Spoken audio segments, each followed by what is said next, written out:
Hey, what's up, Otaku Army? Welcome back to another insane episode breakdown of Solo Leveling.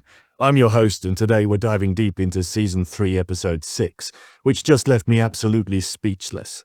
So the episode opens with the Russian S-rank hunter, Yuri Orloof, finally arriving in Japan, and oh my god, the reception he gets is insane. The animation team absolutely nailed the airport scene with cameras flashing everywhere and this massive crowd just trying to catch a glimpse of him. I love how they portrayed Yuri here. He's just reveling in all the attention with this wide smile, totally eating it up. The confidence this man has is on another level. When those reporters start firing questions at him, especially about how he plans to block off that terrifying S-rank gate, Yuri steps into the spotlight with such swagger. His plan sounds pretty impressive too, drawing a huge magic circle around the gate and creating a mana barrier strong enough to contain whatever nightmare beast is in there. Of course, people are skeptical. I mean, I was too. How can one hunter, even in S-rank, handle something this massive alone? But then, Yuri drops this brilliant explanation about his magic circle solution. He compares it to starting a car, saying once the engine's running, it builds power on its own. The way he explains setting up mana crystals around Tokyo to strengthen the barrier over time is actually pretty genius. And then, that bold declaration he makes. Remember my name, I'm about to save your lives. Chills, you guys. Absolute chills. The scene shifts to Chairman Gohei watching the telecast, and you can just feel the tension. Those steepled fingers, the doubt in his eyes, the animation team deserves awards for these subtle details.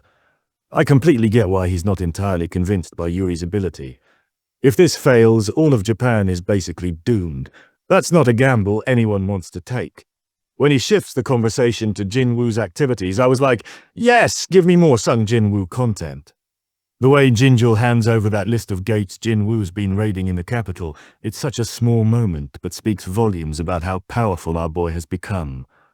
Chairman Gohei's reaction killed me. That little chuckle when he realizes a one-man guild is rivaling major organizations? Priceless. Fascinating is right, Chairman. Then that phone call interrupts everything. Jinjul steps outside, and you can just see his composure breaking.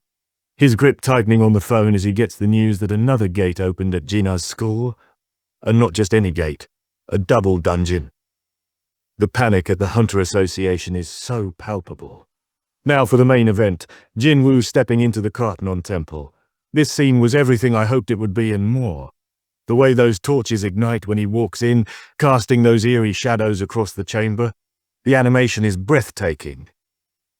And those towering statues lining the walls with their frozen gazes, while that massive one sits on a stone throne, I got goosebumps. What I absolutely love about this sequence is how it shows Jin-Woo's growth. Before, this place terrified him, but now he understands something deeper.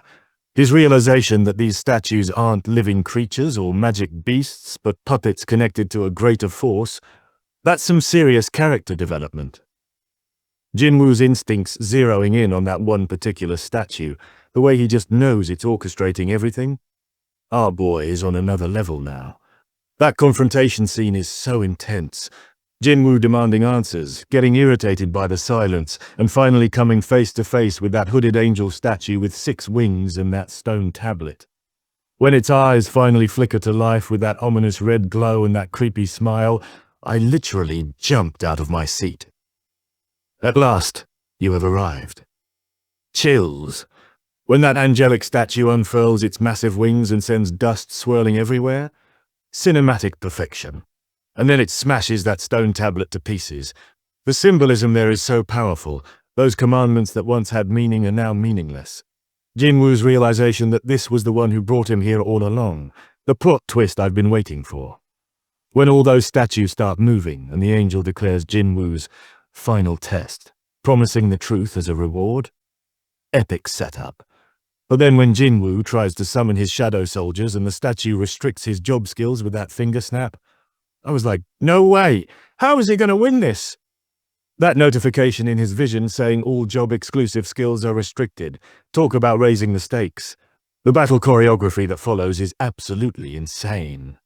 Jin-Woo catching that massive sword with his bare hands, cracking it, snapping it in two, and using the shard as a weapon. legendary. The way he weaves through these statues, dismantling them one by one, his movements so fluid and calculated. The animation team deserves all the awards for these fight sequences. Just when you think things couldn't get more epic, that colossal statue on the throne starts moving, each step literally making the ground tremble. When those glowing red eyes snap open and the angelic statue announces it's time to worship God, I nearly fell out of my chair. Jin-Woo's quick thinking with Commander's touch to pull those stone figures into the line of fire just as the Colossus unleashes its heat vision beam. Tactical genius. And that notification that Commander's touch upgraded to its final form, Commander's authority, major power-up moment. The way Jin-Woo realizes he needs to take down the Colossus first or he's dead. That's our strategic king right there. That sequence where the Colossus tries to crush him and smiles thinking it succeeded, only for Jin-Woo to be way too fast, so satisfying. The ultimate showdown had me screaming at my screen.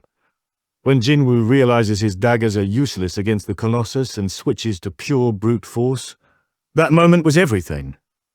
Jin-Woo channeling massive mana into his arms, his fist glowing with power and delivering that first earth-shattering punch that sends shockwaves through the temple.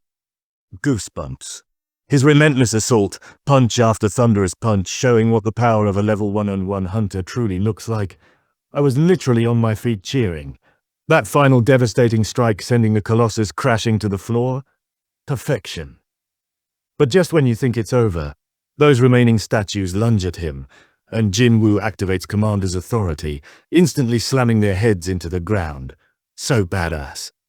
That moment of silence, the trembling ground, Jin-Woo clenching his fists, feeling even stronger? I was emotional, y'all. And then that cliffhanger. The angelic statue's hollow laugh, that urgent quest notification with the ominous message about Jin-Woo's heart stopping if he fails to defeat the enemy in 10 minutes. The ultimate cliffhanger. What an episode. Solo leveling just keeps getting better and better. If you enjoyed this breakdown, don't forget to smash that like button. Subscribe to Otakuact for more anime content and hit the notification bell so you never miss an upload. This is your Otaku host signing off.